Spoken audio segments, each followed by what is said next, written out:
Tudo bem com você? Estamos começando mais um episódio do Bacon Podcast. O meu nome é Lucas e junto comigo estão os irmãos Monzambani, a Fernanda. E aí, gente, tudo bem? E também o Bruno. E aí, bora para mais um. Vamos continuar, porque a gente tá abrindo um monte de série, um monte de tema legal no podcast aqui. Hoje a gente vai dar continuidade a um desses. Exatamente, não é qualquer tema, né? É um tema aí que, como nós falamos na primeira parte, né, dessa série aí, é um tema que nós estamos aguardando há muito tempo, né, para poder tocar nesse assunto, né, para poder trazer esse assunto aqui para o podcast, algo ali que nós sempre gostamos muito, né, de acompanhar, de estudar, de ler, e a gente ficava sempre esperando um convidado, né, de respeito para falar sobre esse assunto. Enfim, né, a gente trouxe ele, o Arthur. Senhoras e senhores, novamente aqui com vocês, Arthur. Opa, boa noite a todos, muito obrigado pelo convite. E espero que seja uma live construtiva, né, que a gente possa conversar bastante e dissertar sobre essa parte tão interessante da história. Exatamente. E como eu falei aqui no início, né, esse é o segundo episódio de uma série, né? Então, nós gravamos lá a primeira parte, que foi o episódio... Vou até dar uma olhada aqui, dar uma procurada aqui. Um segundo, tá, gente? Até mesmo é importante, acho que, trazer isso, né, pro pessoal. Que foi o episódio 163, né? E nós estamos aqui no 167. Então, no 163... nós falamos, então, na primeira parte aí sobre a Reconquista Ibérica, e falamos ali desde as Astúrias até Dom Afonso, né? E depois nós prometemos nesse episódio que traríamos aí a continuação, certo? E hoje estamos aqui novamente, né, para poder falar sobre esse assunto. Eu não vou entrar aqui em muitos detalhes, vou deixar para a sinopse do Bruno. Mas se você, então, chegou aqui nesse segundo episódio, vai lá, escuta o primeiro, né, para poder estar por dentro aí do que nós estamos falando, tá bom? E Arthur, por favor, fale aí onde é que o pessoal pode te encontrar, qual é o seu trabalho, né? Pronto, vocês podem encontrar o meu trabalho, né, no YouTube, em especial, em 2 canais, né? Que um é o Iniciativa Condor, onde eu faço traduções de cantos gregorianos. Dei uma parada, né, por conta da minha rotina, que está muito pesada. Mas também, principalmente hoje em dia, no História Ibérica, né? Que é um canal voltado à divulgação histórica das histórias de Portugal e Espanha, né, dos impérios português e espanhol. Então, vocês podem estar me encontrando lá, onde sempre, semanalmente ou no domingo, eu posto algum vídeo sobre algum tema interessante. Excelente. E como sempre, né, os links estão na descrição para facilitar o seu caminho, certo? E também a Fernanda, né? Fernanda, seja bem-vinda. Na primeira parte desse episódio você não estava, né? Então seja bem-vinda para a segunda parte. Na primeira parte eu tava doente, mas aí tive que ouvir o podcast pra pegar aula no meio do caminho. Maravilha, então. A Fernanda fez o dever de casa e eu convido você, meu caro ouvinte, se você não ouviu primeiro, vai lá e faça o dever de casa também. Certo? Podemos? Sem mais delongas. Sim. Muito bem, meus caros nerds dessa terra de Santa Cruz. Acompanhe mais esse episódio do Bacon Podcast.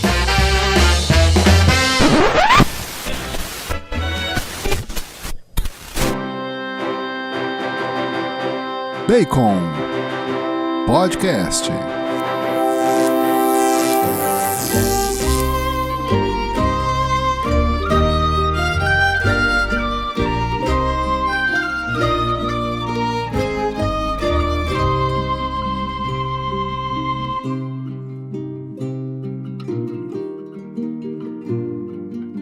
Muito bem, Bruno, dê-nos a sinopse desse episódio. Bom, vamos lá. A gente estava falando muito sobre a Reconquista, né? Como começou esse processo de invasão dos mouros na Península Ibérica, né? Dos reinos cristãos que foram se formando a partir da expulsão desses mouros, né? A unificação da Espanha como um reino, né? O surgimento de Portugal como um reino. E a gente veio falando sobre tudo isso, e agora a gente vai dar continuidade nessa história. E a gente vai ver o que é o sebastianismo, o que ele tem a ver com essa história, quem foi Dom Sebastião, o que tudo isso tem a ver, né? Qual a importância disso para a história de Portugal e para a nossa história também. Perfeito, né? como eu falei também lá no início, né? Então, no episódio anterior, nós paramos ali em Dom Afonso Henrique, certo?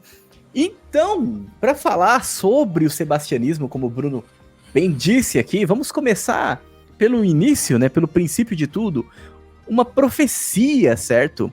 A gente abordou um pouco sobre a aparição de Cristo, né, na primeira parte do episódio, mas eu acredito que seria importantíssimo que a gente trouxesse novamente todo esse contexto, até mesmo porque isso depois vai influenciar de forma muito profunda, né, seja ali a identidade nacional espiritual de Portugal e também essa questão aí do sebastianismo.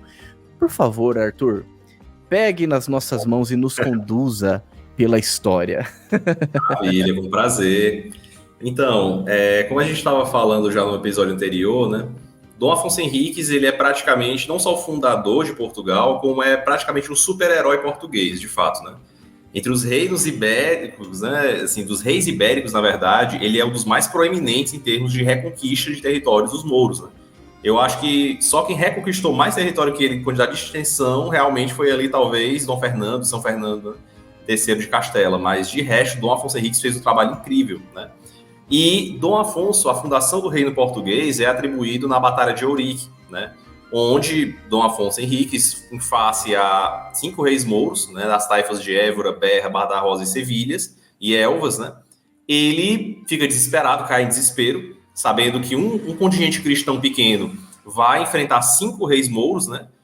Emires das taifas, e aí ele adormece, né? E depois ele tem uma visão, né, onde um senhor, né, um velhinho o conduz a uma visão de Cristo, né, que provavelmente esse senhor seria Santiago, né, que tem tudo a ver também com a aparição mística de Santiago na história da Península Ibérica, né, e Cristo, no caso, ele adverte que Dom Afonso ele vai ganhar a batalha, desde que ele use os símbolos que ele vai dar como armas, né, que hoje em dia são símbolos de Portugal, né, os 5 escudetes, com 5 bezantes, né, e que esse símbolo vai representar também os 5 reis mouros das taifas que vão ser vencidas em batalha, né? E Cristo pede que Dom Afonso entre com o título de rei, né? E após ele assim o fazer, né, é bem semelhante, inclusive, com a visão de Constantino, né? Em Hoc Signo Vinces, né? Com esse símbolo vencerás, né? Então, Dom Afonso vai com esse símbolo e ele vence a batalha, né? Só que nessa aparição de Cristo, né, ele faz também várias outras profecias, né? Como, por exemplo, que o reino que ele vai fundar vai ser o reino que vai levar a fé aos povos desconhecidos, né? E que, no caso, isso se concretiza com a expansão marítima portuguesa, né? Que vai se concretizar posteriormente ali com a dinastia de Avis, né? E o que acontece? Dom Afonso Henriques, ele vence a batalha, posteriormente ele tem o reino português reconhecido no Tratado de Zaragoza, né? E ele reconquista mais de 80% do reino português. O restante, praticamente, é reconquistado com Dom Afonso III, né? Que é uns 2 reis após ele, né? Só que o que acontece? Após isso, praticamente, os reis portugueses param a reconquista. Nós temos ali Dom Diniz, que é um ótimo administrador, ele fundou, por exemplo, a Marinha Portuguesa, a Ordem do Templo, ele acolhe, fundando a Ordem de Cristo, né? É um rei maravilhoso, assim, fez muita coisa em Portugal, né? Inclusive, como eu mencionei no episódio anterior, a madeira do pinhal de Leiria que ele plantou foi usada nas caravelas, né? O que Portugal se tornou foi por conta dele. Só que depois nós temos Dom Afonso IV, em seguida nós temos Dom Fernando, e aí nós temos um grave problema no reino de Portugal, que é o quê? O reino cai, em especial com Dom Fernando, numa inércia muito grande, né? No caso, Dom Fernando tem uma filha, essa filha casa com o rei de Castela, e Portugal se vê na possibilidade de ser englobado pelo reino de Castela, né? E aí, para que isso não ocorra, né, os portugueses aclamam Dom João I, que era filho ilegítimo de Dom Fernando, como rei. E aí você começa a dinastia de Avis. E aqui, antes de a gente entrar em Dom Sebastião, é muito importante saber como começa a dinastia de Avis. A dinastia de Avis, ela começa com Portugal não querendo ser englobado por Castela, lutando contra Castela numa batalha quase impossível, que Portugal vence, né? 6 mil contra 30 mil, né? E Portugal vence, assim, de forma incrível, né? Só que nós temos um detalhe muito interessante. Dom João I, ele era filho ilegítimo, certo? Então, querendo ou não, você tem aquele peso de consciência, né? Nossa, eu cheguei ao poder pelo poder das armas, pela aclamação do povo, mas eu sou um filho ilegítimo, né? E aí Portugal, ele busca essa legitimação na Casa de Avis por meio da cruzada, né? Então, na Casa de Avis é onde você tem a expansão para o além-mar, né? E aí Dom João I, ele tem vários filhos, né, que são a chamada ínclita geração. Por que ínclita geração? Porque são infantes extremamente prodigiosos. E eles vão começar a expansão portuguesa para o além-mar, em especial o infante Dom Henrique. Então é nesse momento, né, com essa nova casa, que Portugal começa a cruzada para o além-mar. Né? Então, a Reconquista, ela não termina em Portugal, ela vai continuar para a África, né, para o Marrocos. E aí Dom João vai lá, né, junto com os infantes, e conquista a cidade de Ceuta. Depois tem um desastre em Tanger, né? Vão lá conseguir argila, e assim Portugal vai assegurando várias praças no Marrocos. Mas é uma coisa muito importante a gente ter essa noção. A Casa de Avis, ela começa com a cruzada, e você sempre tem, em todos os monarcas da Casa de Avis, meio que um clamor por cruzadas. Né? Tá meio que no espírito dessa casa. Né? Então, esse estímulo na expansão para o além-mar, né? A gente vê isso com Dom Afonso V, que é conhecido como o africano, né? Porque ele conquista várias praças no norte da África. Com Dom João II, também, que continua esse processo, vai em busca do rei de Preste João. Dom Manuel, que financia a expedição para o Brasil, né? E também a continuação da expedição de Vasco da Gama. Dom João III, e depois nós chegamos, finalmente, em Dom Sebastião. Né? Dom Sebastião, que vai finalizar a Casa de Avis e depois vai entrar na União Ibérica. Mas, primeiro de tudo, antes de nós entrarmos em Dom Sebastião, é muito importante a gente compreender isso. A Casa de Avis, como um todo, toda essa geração portuguesa, tinha esse espírito de querer continuar a Reconquista, né? A Reconquista para o além-mar. E qual é o grande problema em relação a Dom Sebastião, né? Dom João III, né, foi um rei que reinou ali contemporâneo com Carlos V, né? E ele morreu, no caso, quando ele morreu, né, só havia um herdeiro para a sucessão, que era o neto dele, Dom Sebastião. Dom Sebastião virou rei aos 3 anos de idade, porque ele perdeu o pai muito cedo e não tinha mais ninguém.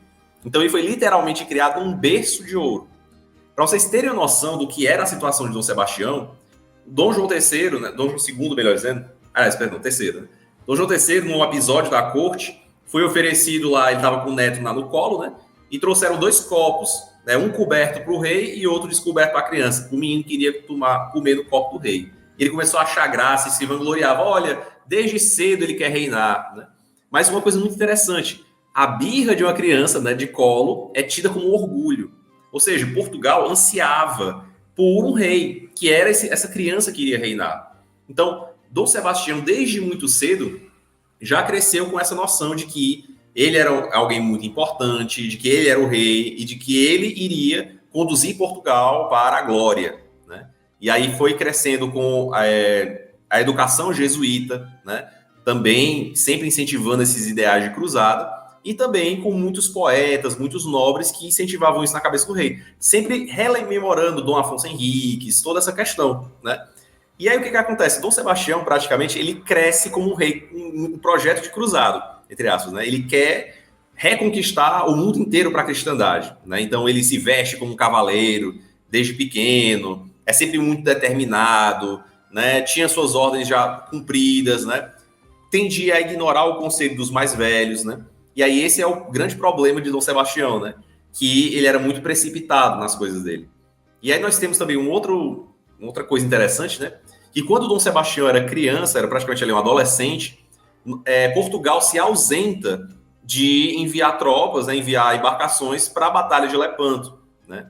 Então, Dom Sebastião foi poupado, ele que tanto queria conquistar as glórias, né, para a cristandade, não participou, né? Portugal não participa da Batalha de Lepanto.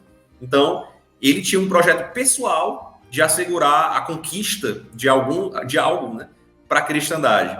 E aí ele vê no Marrocos essa oportunidade. E aí nós temos uma coisa muito interessante, né? Que é o quê?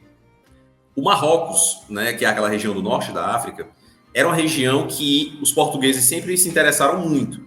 Por quê? Porque do Marrocos foi onde partiu a conquista de Portugal pelos islâmicos, né? Então, sempre se tinha aquele temor de eventual uma nova conquista, algo nesse sentido, partir dali. Então, assegurar uma base ali era muito importante. E um outro ponto também é porque muitos portugueses se queixavam das colônias serem muito longe, né? Dos territórios ultramarinos serem muito longe. Então, por exemplo, o português às vezes passava quase 1 ano navegando para chegar no Japão, né? E Portugal tinha possessões lá em Nagasaki, na China, né?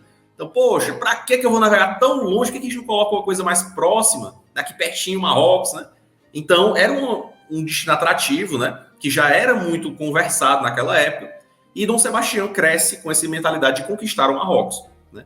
Só que qual era o problema nessa questão da conquista do Marrocos? É que, basicamente, o Marrocos e os islâmicos, né, daquela região, eles eram muito avançados tecnologicamente, né? Então, eles já dispunham de armas de fogo, né? Tinham também, por exemplo, o auxílio dos otomanos. Então, eram tropas bem treinadas e também tropas muito acostumadas com o calor do verão, né?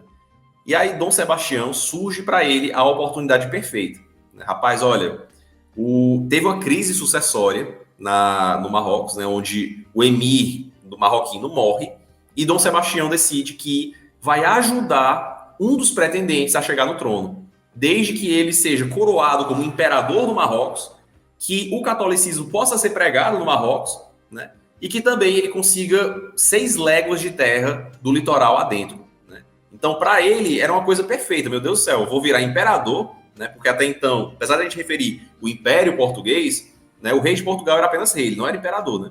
Então, Dom Sebastião ia conseguir uma pretensão imperial, iria conseguir muitas cidades e territórios do norte da África e ainda ia conseguir a expansão da lusitanidade, né, e do catolicismo.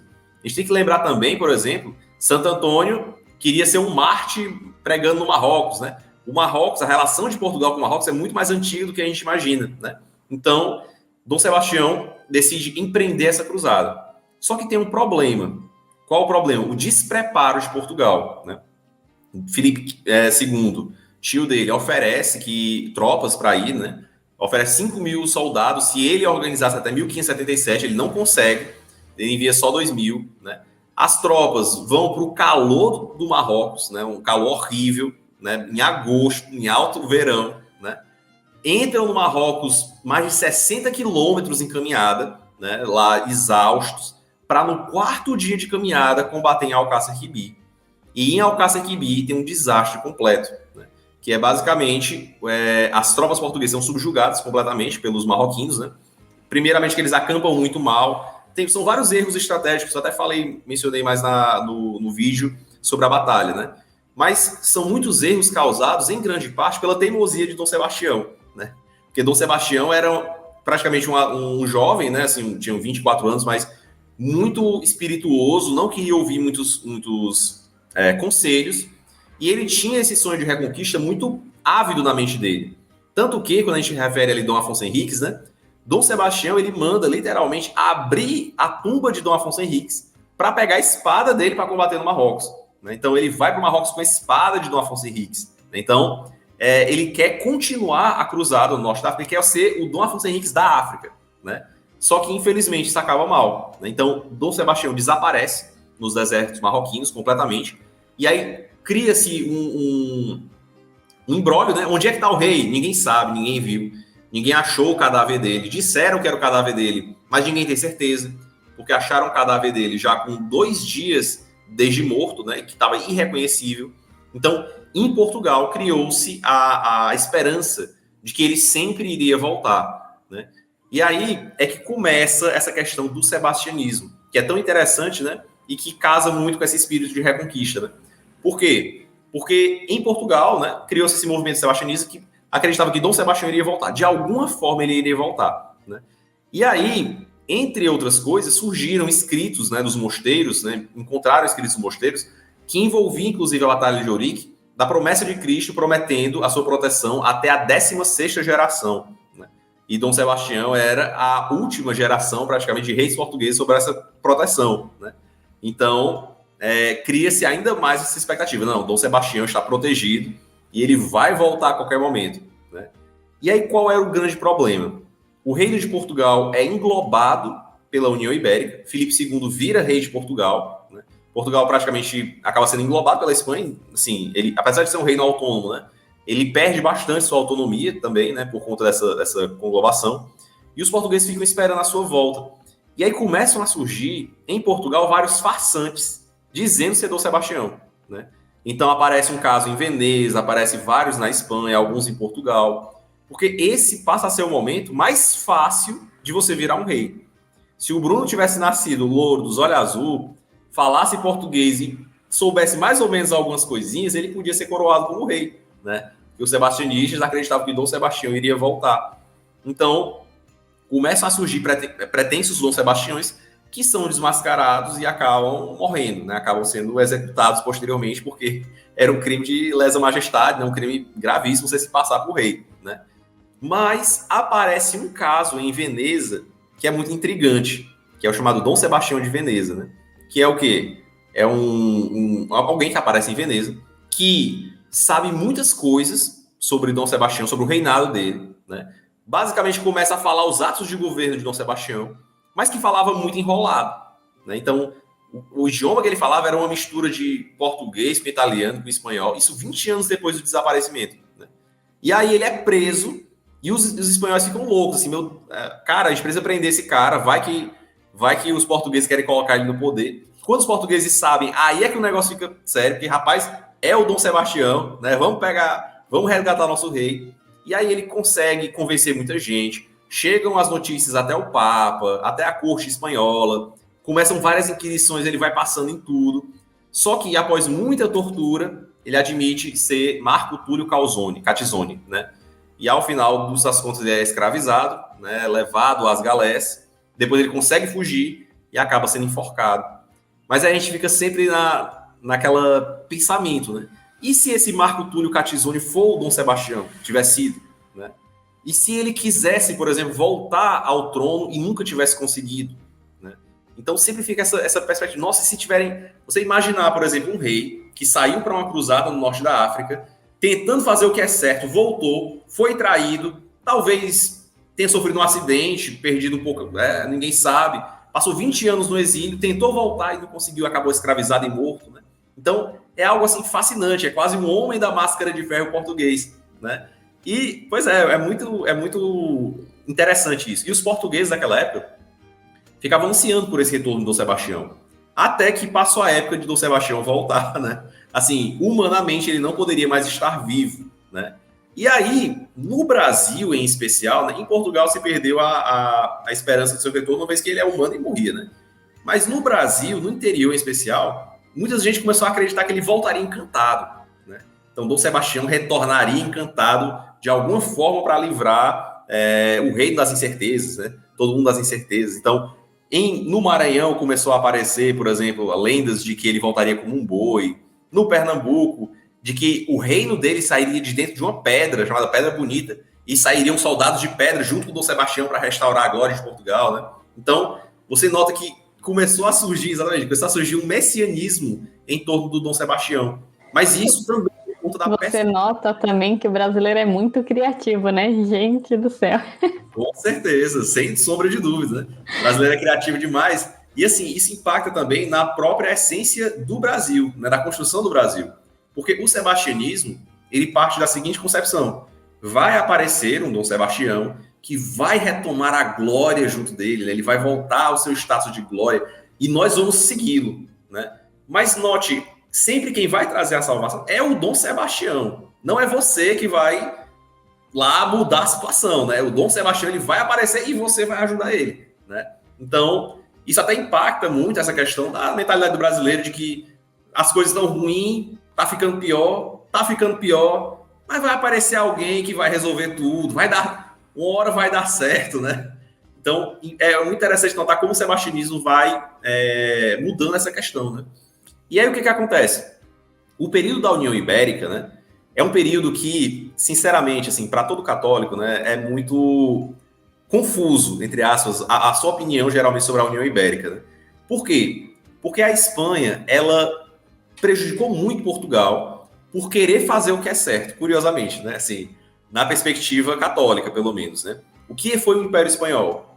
O Império Espanhol foi um império muito poderoso, chefiado pelos Habsburgo, que praticamente lutava contra os protestantes, lutava contra os otomanos, lutava contra os alemães, os príncipes protestantes, lutava nas Américas, né? Contra os nativos que não eram simpáticos. Os espanhóis lutavam em todo o mundo, praticamente. Então ele lutava com calvinista, com protestante, com anglicano, com todo mundo. Então era briga com Inglaterra, com França, com Holanda, com otomano, né? E aí Portugal, quando entrou junto com a Espanha, herdou os inimigos dela, né? E aí as possessões do Império Português começaram a ser atacadas. Então o Nordeste foi invadido pelos holandeses, A Angola foi invadida pelos holandeses. Depois da negociação, acabaram cedendo o Sri Lanka, que é o Ceilão, né? Então, o Império Português saiu muito fragilizado da União Ibérica, apesar da Espanha, né, estar lá lutando pela política católica, né? E aí, o que foi que aconteceu? O sebastianismo, que era essa doutrina, né, que, de certo modo, de esperança de que Dom Sebastião voltaria, quando os portugueses começaram a ver que isso não iria acontecer, né, por razões óbvias, começou-se a se fazer um malabarismo, entre aspas, para tentar justificar uma outra independência do Império Português. Então, cara, a Espanha está fazendo tudo certo, de certo modo, está lutando aqui pelo Papa, praticamente, né, contra o protestante, contra o islâmico, contra todo mundo. Mas Portugal precisa ser independente da Espanha. E aí você fica, mas por quê? E aí surgiu uma ideia chamada o Quinto Império, que o Quinto Império seria que Portugal ajudaria na volta de Cristo, né? Então, Portugal disseminando o evangelho faria com que o reinado de Cristo sobre a terra se instaurasse da forma mais perfeita possível, né? E essa ideia, curiosamente, surgiu no Brasil, pela pena do padre Antônio Vieira, né? Então, o padre Antônio Vieira, no Brasil, em Salvador, começou a redigir essas teses, né? E começou a enviar lá para Portugal, legitimando a golpe, entre aspas, né? Que foi a restauração da coroa por Dom João VI, né? Então, por Dom João IV, né? Então, Dom João IV restaura a coroa portuguesa e o Quinto Império, de certo modo, é ali a legitimação teórica para isso, né? Mas é uma coisa muito interessante o seguinte, também imaginar essa questão, né? Que Portugal, né, ele é restaurado, de certo modo, de uma forma praticamente milagrosa, né? Por quê? Porque você tem o maior império da época, que era o Império Espanhol, né, sobre o seu domínio, né, dominando seu território inteiro. Você tem que uma descoberta, por exemplo, de uma conspiração poderia incorrer em morte, né? O que aconteceu aqui em Tiradentes, Gustavo, ali, era certeza que Dom João IV está na forca, por exemplo. Então, tudo ali foi em extremo secretismo. E aí, quando eles decidem entrar no Palácio Governamental para poder colocar todo mundo para fora, dá tudo certo de uma forma que ninguém consegue explicar. Até Dom João IV chegou, meu Deus do céu, eu sou rei agora. É isso mesmo. E aí esperou um dia, dois, é isso mesmo. Ninguém fez nada, não. Jogaram lá o embaixador espanhol pela janela, defenestraram o homem. É isso mesmo. E aí Dom João IV atribui isso ao milagre de Nossa Senhora, que é de Nossa Senhora da Vila Viçosa, né? Então ele atribui isso a Nossa Senhora da Conceição e ele coloca a coroa dele na imagem de Nossa Senhora da Conceição, né? E por isso que Nossa Senhora da Conceição vira a padroeira do Império Português e que hoje em dia, né, também acaba sendo, de certo modo, a padroeira do Brasil, né? Então, a gente vê, assim, o quanto a história de Portugal, ela vai se transcorrendo, de certo modo, e como as doutrinas filosóficas também vão mudando, né? Da avidez, por exemplo, da cruzada, da dinastia de Avis, nós tivemos o projeto que é Dom Sebastião. De Dom Sebastião, nós tivemos o projeto que é o sebastianismo, que desemboca no Quinto Império, que desemboca também no Brasil, de certo modo, né? Então, é uma coisa muito apaixonante a história portuguesa como um todo, né? Você foi falando ali sobre a questão ali do sebastianismo, né, desde da fundação de Portugal, depois todo o mito, né, e ao mesmo tempo depois a questão ali quando se junta com a Espanha, né, não sei se você que sabe, tá bom, você veja aí o que você acha melhor, mas talvez seria interessante trazer também algumas pinceladas desse período do que estava acontecendo no fronte da Espanha, né? Então a gente entrou aqui em Portugal, acompanhamos todo esse processo ali que aconteceu em Portugal, mas e do outro lado, né? Porque querendo ou não, são várias coisas acontecendo ao mesmo tempo. Ao mesmo tempo, sim. Não tem como seguir uma linha assim cronológica. É um processo muito, muito confuso e bem interessante, Lucas. Porque, por exemplo, né? A Espanha, quando ela se projetou como potência, né, ela tinha muito esse ideal de catolicismo, né, do projeto católico estar junto com o projeto de poder, né? Então, tanto que, por exemplo, Isabel e Fernando, né, quando eles adquirem o título de reis católicos, eles passam isso aos seus descendentes, né? Então, literalmente, você falar do rei da Espanha era você falar o rei católico, né? Então, era o rei católico Carlos V, o rei católico Filipe II, e foi assim até a Constituição de Cádiz, né, que é 1800 e pouquinho, que é onde eles acabam com essa titulação. Mas a Espanha era conhecida como monarquia católica, literalmente, né? E aí o que acontece? Portugal é muito influenciado nesse sentido, né, pelos projetos da monarquia católica. Então, por exemplo, Dom João III, ele acolhe a Inquisição em Portugal, né, também começou ali com Dom Manuel o pedido, né, por influência da Espanha, né. Então, por exemplo, a Isabel e Fernando implantaram a Inquisição, né, em Castela e Aragão. Os judeus fugiram para Portugal. E aí o Dom Manuel queria casar com a filha da Isabel. Só que a filha da Isabel disse o seguinte, eu não vou casar com um rei que tá cheio de judeu no território, não. Só se você botar a Inquisição aí. Aí o Dom Manuel, eu boto. Né? E aí o Dom Manuel, pois é, né? Não seja por isso. Ele instala a Inquisição imediatamente, né? E aí o Vaticano, no caso o Vaticano não, perdão, foi anacrônica aqui. Roma, né? Fica, que arrumação é essa que você quer colocar uma Inquisição, né? Sem passar pelo crivo da igreja? E aí começa a negociação para depois Roma autorizar a Inquisição em Portugal, que só vai chegar com Dom João III. E aí muitos judeus são expulsos de Portugal, e depois esses judeus expulsos de Portugal vão ajudar a combater o Império Português com raiva, né? E financiam lá os projetos holandeses, depois que vão invadir o Brasil, né? Alguns holandeses, que são judeus sefarditas, descendentes de judeus sefarditas, vão inclusive praticar atividade de pirataria no Brasil, onde eu vou falar isso no futuro, né? No episódio sobre Holanda. Mas é uma coisa muito interessante, né? Portugal e Espanha, nessa dinâmica deles, né? Dessa perspectiva política em si. E tem uma coisa muito interessante também, Lucas, estudar sobre isso, na verdade, é o pensamento dos impérios, as características dos impérios. Né? Arthur, por exemplo, antes só de você entrar nisso, só um detalhe aqui, uma observação que tem tudo a ver também com aquilo que nós estamos gravando com essa série também, é que no dia da estreia desse episódio, que vai ser no dia 4 de julho, é o dia de Santa Isabel, né, Rainha de Portugal. Então ele vai estrear justamente no dia dela. Desculpa, olha só aí, uma que coisa observação. interessante. Eu não falei isso no início, mas... Maravilha. Não, Santa Isabel, importantíssima, né? Muito importante, inclusive, ela, para quem não sabe, né? Santa Isabel foi esposa de Dom Diniz, que é aquele rei que a gente mencionou que fez tudo, praticamente. Modernizou a marinha, criou os templários portugueses, que é a Ordem de Cristo, né? E disse que muito das suas atitudes, das atitudes de Dom Diniz, veio por meio da Santa Isabel. Então, ela era a conselheira perfeita ali, que também é praticamente a matriarca ali do sucesso português, né? E aí uma coisa muito interessante, Lucas, é o seguinte, a questão da moralidade dos estados, né? O que acontece? Na época do século XVI, né, na Europa como um todo, você tinha a seguinte percepção, olha, a Espanha está muito poderosa e nós faremos de tudo para acabar com o predomínio da monarquia católica, né? Então você tem o boicote por parte dos ingleses, dos holandeses, dos turcos, dos franceses, que também eram católicos, né? Lutando ali contra a monarquia, contra os espanhóis, né? E isso incluiu a legalização de atos de assassínio e pirataria, né? Então, literalmente nós tivemos estados, né, como foi o caso da Inglaterra e da França, que chegavam para marinheiros e davam cartas de curso. Diziam o seguinte, olha, você pode chegar tranquilamente numa outra embarcação, matar, fazer o que for, que você está fazendo isso em nome do rei. Né? E aí você só divide os lucros com a gente. Né? Então, a França e a Inglaterra se destacaram muito nessa atividade da pirataria. Né? E aí nós tivemos uma resposta dos reinos ibéricos, que foram, por parte de Portugal, por exemplo, as expedições de guarda-costa, né? Por parte da Espanha, o reforço nas expedições, né?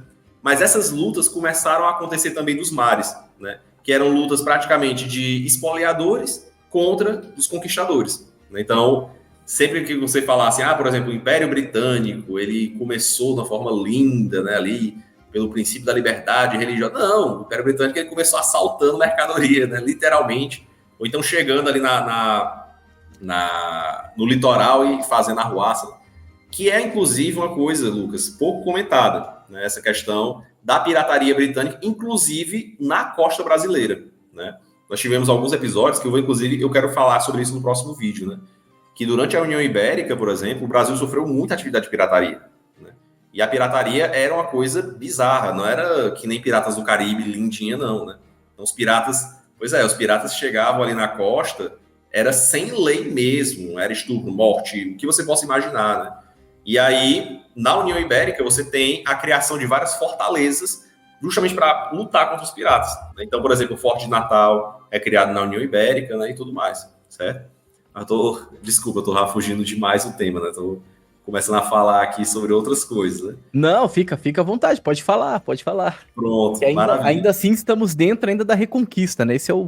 Sim, Fica... com certeza. E é uma coisa muito interessante, Lucas, a gente sempre tem essa percepção de que a Reconquista, ela está intimamente ligada com os impérios seguintes, posteriores, que é o Império Português e o Império Espanhol. Porque o próprio ato da grande navegação, da navegação em si, é um ato de reconquista. Né? É um ato, na verdade, de expansão, de cruzada, melhor dizendo, né? Da expansão da fé e do império pelo mundo, como apregoado por Camões. Né? E a Reconquista, ela influenciou muito esses ideais. Né? Por exemplo, nas velas portuguesas, qual era o símbolo que lá estava? Era o símbolo da Ordem de Cristo. Né? Ao passo que nas velas holandesas e inglesas estava o símbolo da VOC, das companhias das Índias Orientais, né? Símbolos de empresas. Né? Então, por quê? Porque as navegações portuguesas tinham um caráter militar e também espiritual, claro, e também de ordenações, né? De ordens militares. Né? Então, tinha um caráter ali cavaleiresco, quase. Né? Então, os tripulantes, né? Grande parte dos comandantes eram muitas vezes cavaleiros, né? E que tinham essa pretensão. Então, é uma coisa assim bem interessante como vai moldando, inclusive, na história dos impérios coloniais como um todo, né? Dos impérios ibéricos.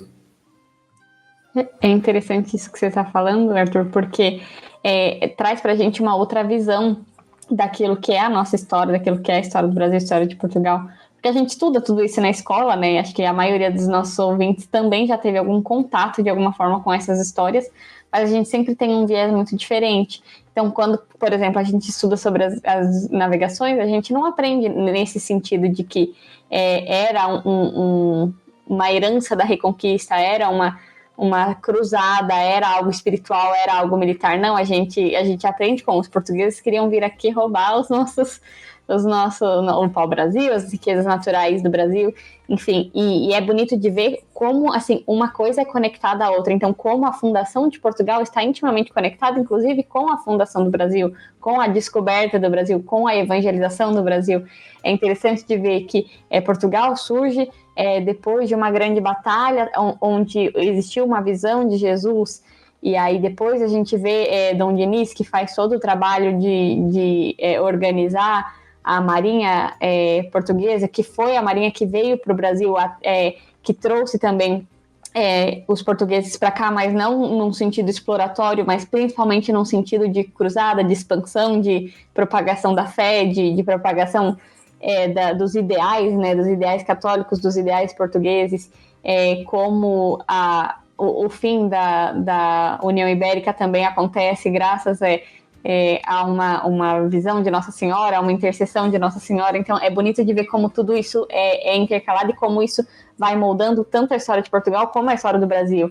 Então a Imaculada Conceição, que é a padroeira de Portugal e que também é a padroeira do Brasil através de Nossa Senhora Aparecida, né? Exatamente. É muito legal de ver essa conexão. O sebastianismo que você falou também eu achei muito legal, porque eu conhecia a história de Dom Sebastião, mas nunca tinha ligado realmente a a nossa tendência brasileira de esperar que alguém sempre resolva os nossos problemas, né? De esperar sempre um salvador. Caramba, a gente vê tudo isso na nossa história. Você começa a estudar a história de Portugal, que é a nossa história, a gente começa a ver muito da nossa realidade e também tanto de problemas como do sebastianismo, mas também de esperança. Então, a intercessão de Nossa Senhora, o desejo de Portugal pela evangelização, e hoje a gente vê um desejo no Brasil muito grande por essa expansão da fé, por essa expansão daquilo que são os nossos ideais, os nossos valores.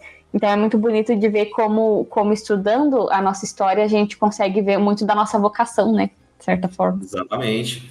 E tem uma coisa muito interessante também, Fernanda, assim, a forma como se estuda a história, né, hoje em dia, ela é muito enviesada, enviesada totalmente, na verdade, né?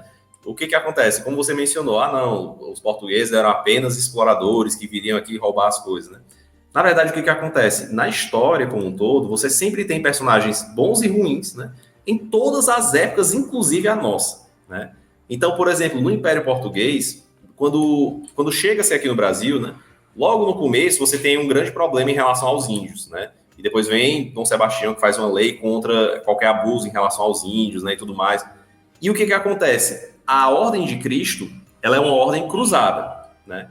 Então, ela é uma ordem ali, militar, né, que ela vai praticamente levar a fé por meio dos militares, né? Só que depois, Dom João III vai e muda. Não, olha, a ordem vai virar monástica. E agora, todos os recursos da ordem vão ser voltados para a evangelização. Então, ele começa os jesuítas, né? Tanto que os jesuítas no Brasil começam 50 anos depois, né? Com o financiamento português da Ordem de Cristo e tudo mais. Então, assim, é tudo muito interessante. E aí você vê que depois, por exemplo, o mesmo Portugal que incentivou os jesuítas vai ser depois que vai perseguir os jesuítas em outro momento, 200, 300 anos depois, né? Então, a história dos impérios são compostas por pessoas, né? Que também, pessoas boas, pessoas ruins, gerações boas, gerações ruins, né? Que vão construindo e destruindo uns dos legados dos outros, né? Mas é realmente muito interessante ver quanto isso impacta a nossa história como um todo, né? E, acima de tudo, o quanto Portugal e o Brasil também têm histórias interessantes.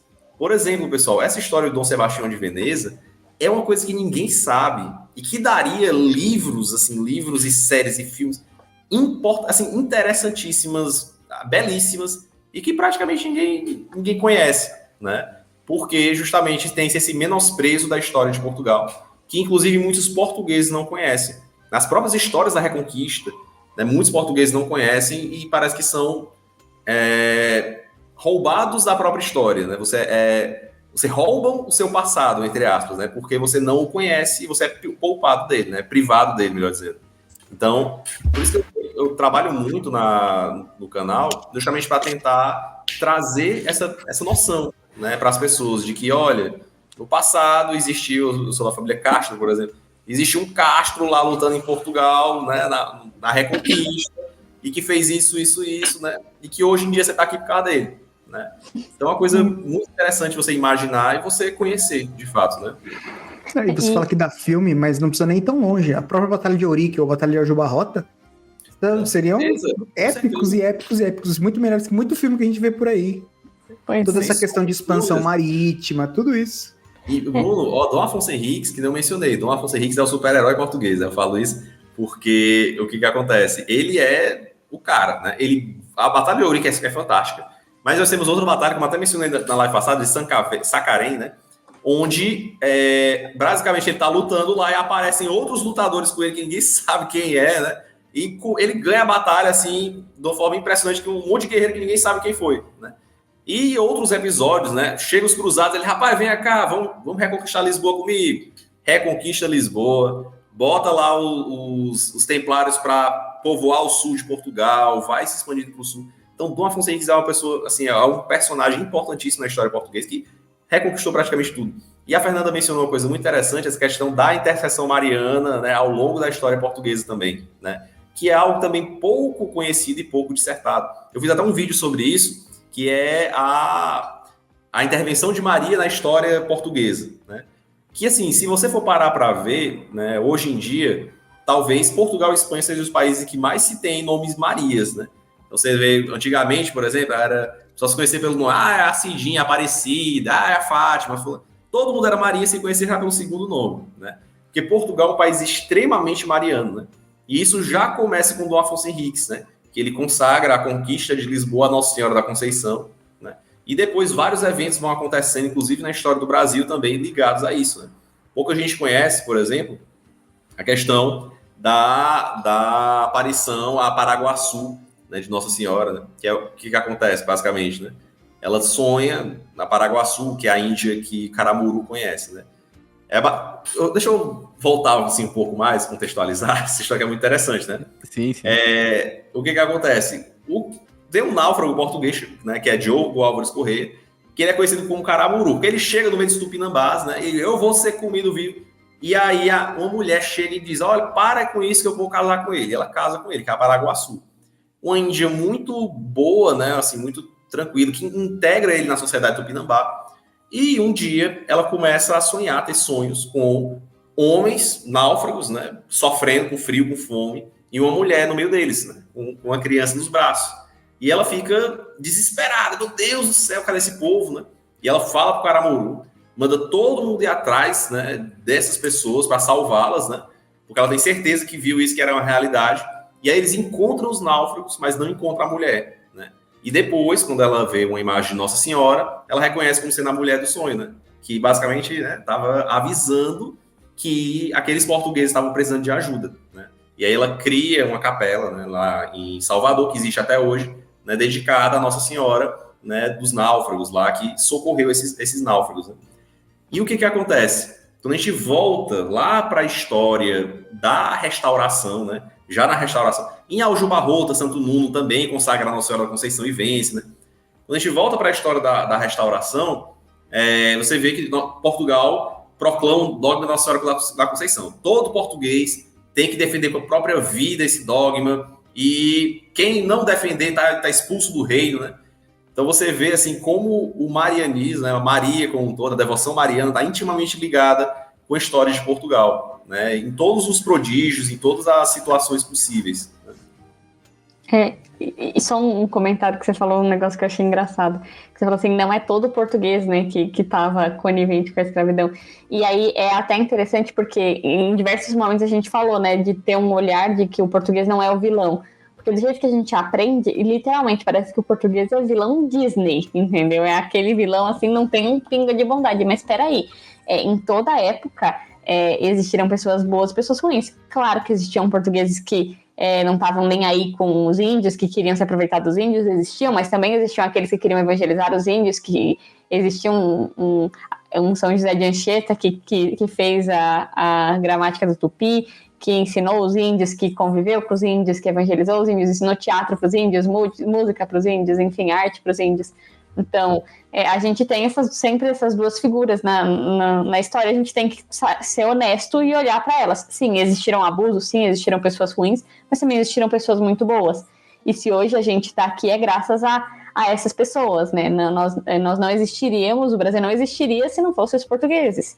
O Brasil que existe hoje não é os índios, não, os indígenas, são os portugueses, os italianos que chegaram depois, e é essa mistura que é o Brasil hoje, não é? Então a gente deve também muito a eles e temos que ser muito honestos. Com certeza. E tem um ponto muito interessante também, Fernanda, que é pouco, assim, hoje em dia está sendo mais mencionado, né? Especialmente pelo professor Marcelo Andrade e também pelo Instituto Mucarage, que é do professor... eu esqueci agora, me falhou a memória do nome dele, né?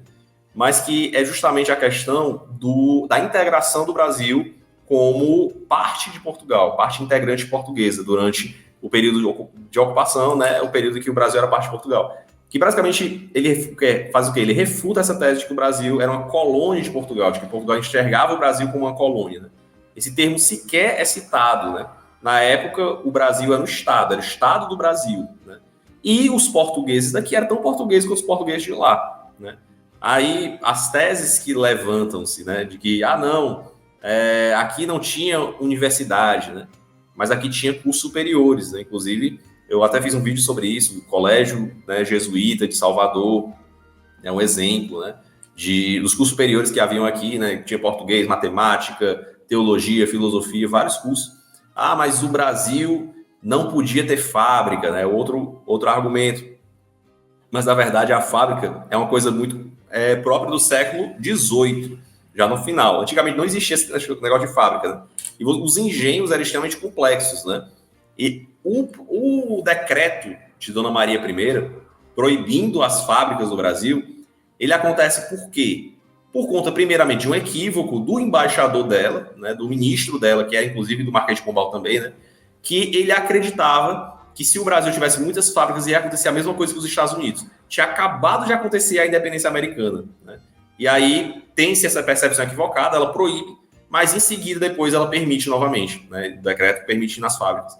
Então, se utiliza esses dois fatos para colocar como se o Brasil fosse algo extremamente relegado, que Portugal não estava nem aí, que queria só explorar, e na verdade não era isso, né?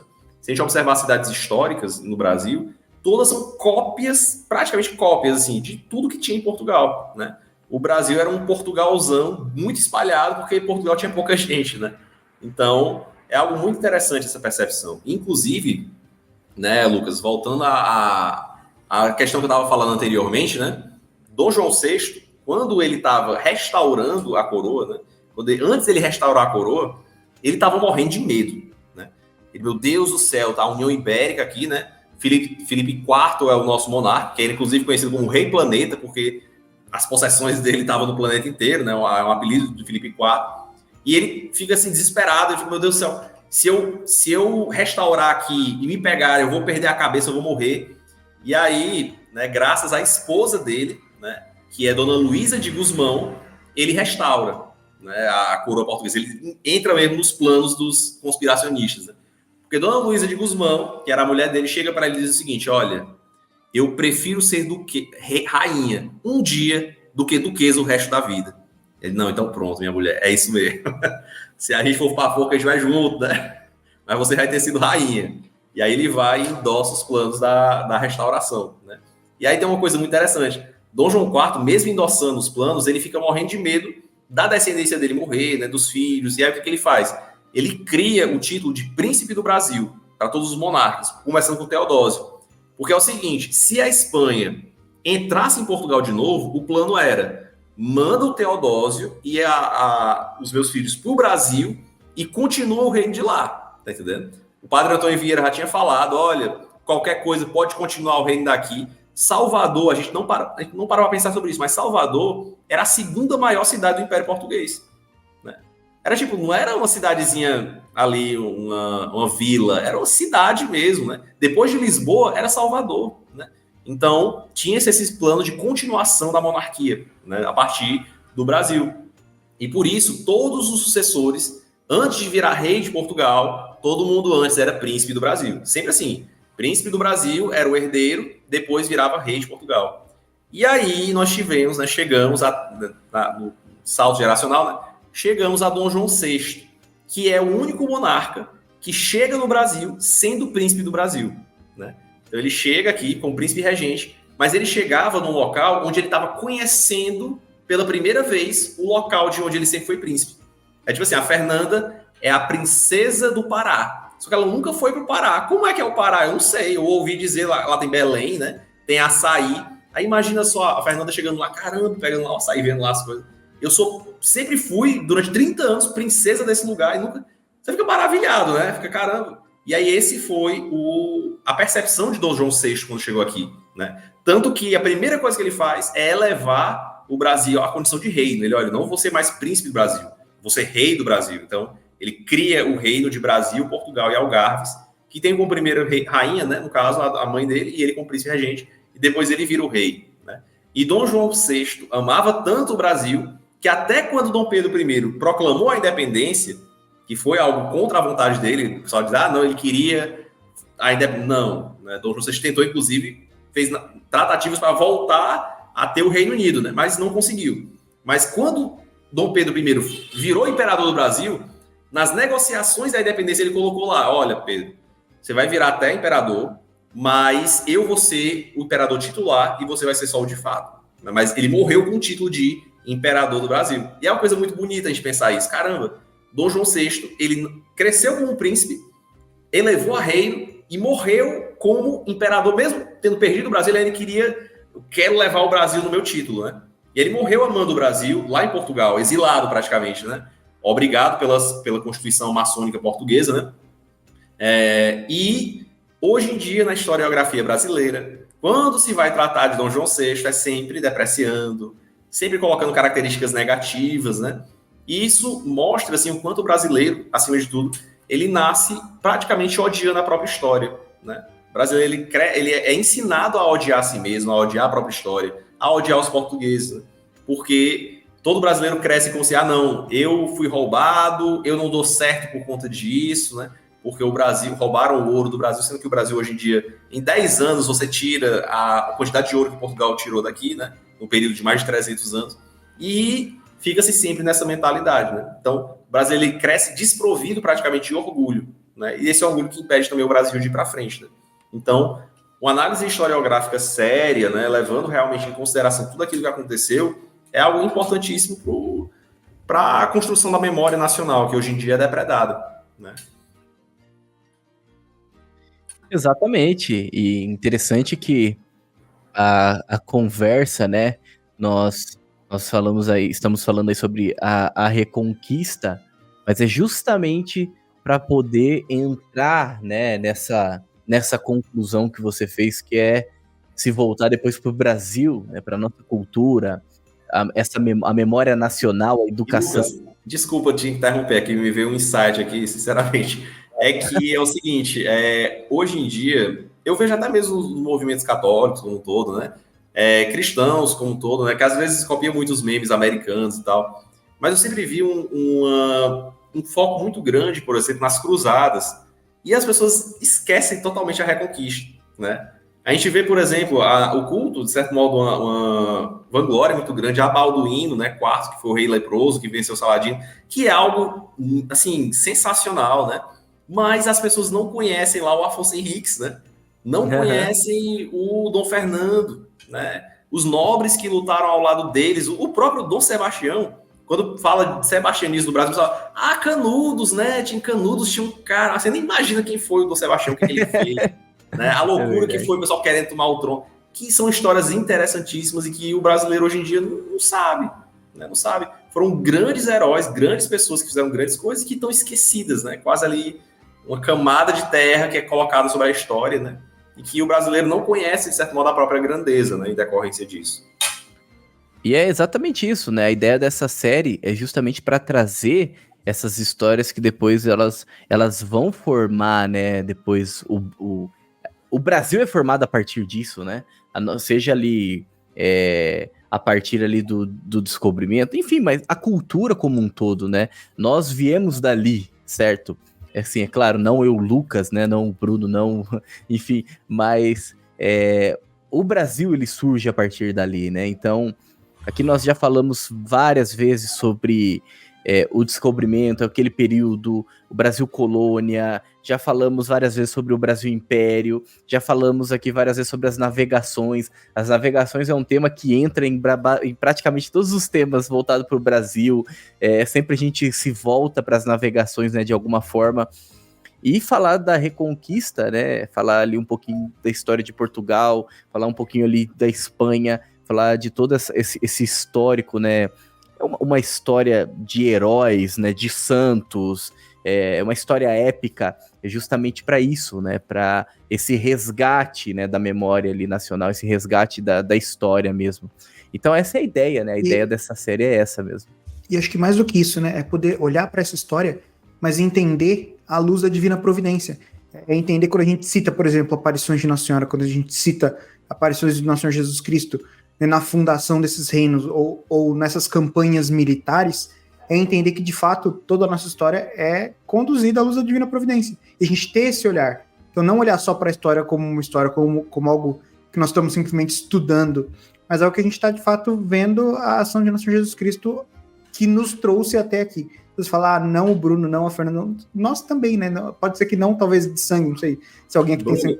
Inclusive, Sim, inclusive, Bruno, tem um ponto importantíssimo, assim, sobre essa questão da divina providência, né, que eu considero o mais bonito da história de Portugal, né, que é a questão de Nossa Senhora de Fátima, né, porque o que acontece, né, depois de Dom Miguel, a briga entre Dom Miguel e Dom Pedro, né, a maçonaria toma de conta de Portugal de um jeito mesmo, que mata o rei, né, detalhe, o regicídio em Portugal, nem no Brasil mataram o rei, em Portugal mataram, para vocês terem uma noção. Os Carbonari em Portugal, a maçonaria em Portugal era tão forte, né, que o Marquês de Pombal reconstruiu ali a Baixa Pombalina numa simbologia de ser um templo maçônico. Né? Pouca gente conhece, sabe disso, né? Mas ela é reconstruída nesse sentido. Portugal é um país tomado totalmente pela maçonaria, em grande parte pela influência inglesa, né? E aí o que acontece? Portugal estava numa situação complicada, né? Estavam, inclusive, proibindo mata um rei, para como a gente conversa. Portugal vira um páreo internacional por conta disso, que quase toda a Europa era monarquias, né? Depois começam a querer ali revisar discursos de padres, homilias, né, antes, previamente. Se envolvem na Primeira Guerra Mundial, para começo de conversa, que era uma guerra que Portugal não tinha nada a ver. Os maçons envolvem Portugal, bota Portugal, o português vai morrer lá, né? E aí Portugal vivia uma crise enorme, que ninguém sabia como é que saía, né? A elite completamente corrompida, e aí do nada você tem uma aparição em Fátima, né? Para 3 pastorinhas que, cara, muda assim o mundo, né? E tipo assim, era um local de onde menos você esperava sair alguma coisa. Não, daqui Se você olhar Portugal em 1916, você olhava assim, meu Deus, cara, isso aqui tá acabado, não tem mais para onde correr, não. Já vai virar assim. Era um país que estava correndo pro ateísmo mais rápido que a Inglaterra, se duvidar. E aí, do nada, vem a aparição de Fátima, que hoje em dia Portugal, a fé em Portugal é fortíssima em decorrência disso, né? Então, essa questão da divina providência na história é uma coisa que na história portuguesa é belíssima, né? Exatamente. Dito isso, vamos então seguir para a conclusão dessa série que podemos chamar de épica, certo? Vamos lá então.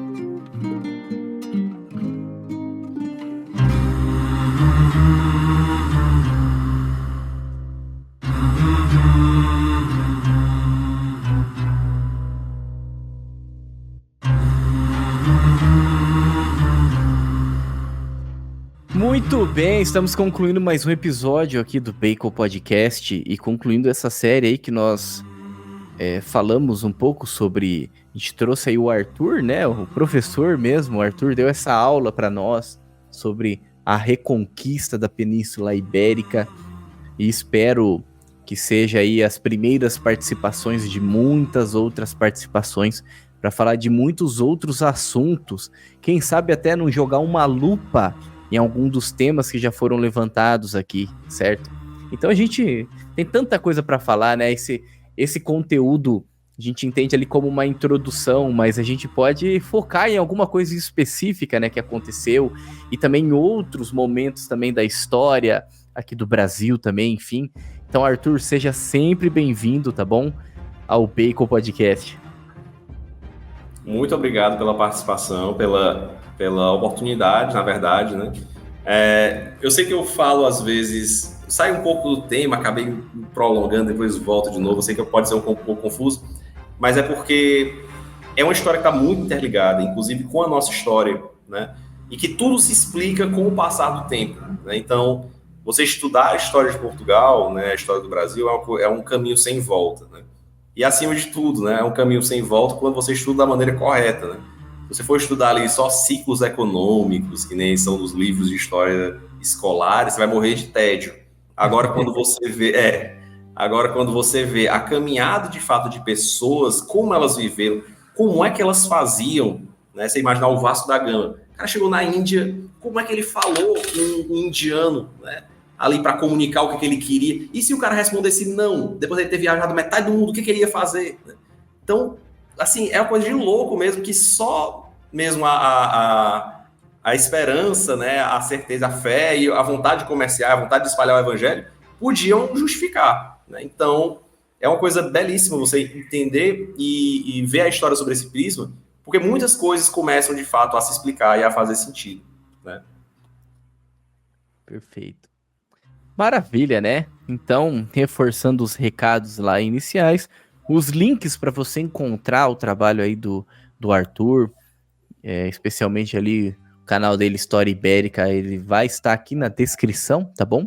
Se você ainda não segue a gente, também o nosso Instagram, também o nosso canal no YouTube. Esse episódio, como eu disse, que estreia aí no dia de Santa Isabel, né? A Rainha Isabel.